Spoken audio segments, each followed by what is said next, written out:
Hello everyone, fish fry ఎప్పుడైనా క్రిస్పీగా టేస్టీగా రావాలంటే ఒకసారి ఈ ప్రాసెస్లో ట్రై చేయండి. చాలా బాగుంటుంది. మసాలాలు కూడా లోపల వరకు పట్టి పై లేయర్ క్రిస్పీగా లోపల సాఫ్ట్గా చాలా టేస్టీగా ఉంటుందండి. ఒకసారి ఈ విధంగా ట్రై చేయండి.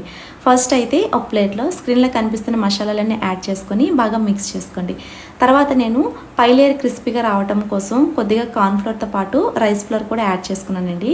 కొద్దిగా వాటర్ వేసుకుంటూ కన్సిస్టెన్సీ ఈ విధంగా ఉండేటట్టు ప్రిపేర్ చేసుకోండి. ఇక నేను 750 గ్రామ్స్ ఫిష్ పీసెస్కి మెజర్మెంట్స్ చెప్పానండి. ఇప్పుడు ఒక్కొక్క పీస్ తీసుకొని వీడియోలో చూపించిన విధంగా కోట్ చేసుకొని పక్కన పెట్టుకోండి. వీటిని ఈ విధంగా క్లోజ్ చేసుకుని ఒక హాఫ్ అన్ అవర్ పాటు ఫ్రిడ్జ్లో ఉంచినట్లయితే కోటింగ్ అనేది పీస్కి బాగా సెట్ అవుతుందండి. తర్వాత స్టవ్ ఆన్ చేసుకుని ప్యాన్లో ఆయిల్ వేసుకొని ఆయిల్ బాగా వేడైన తర్వాత మనం కోట్ చేసి పక్కన పెట్టుకున్న ఫిష్ పీసెస్ని నెమ్మదిగా ప్లేస్ చేసుకొని మంటను మీడియం ఫ్లేమ్లో పెట్టుకొని రెండు వైపులా గోల్డెన్ కలర్కు క్రిస్పీగా ఫ్రై అయ్యే వరకు ఫ్రై చేసుకుంటే రెడీ అయిపోయినట్లే. వీడియో నచ్చినట్లయితే లైక్ చేసి కామెంట్ చేయండి.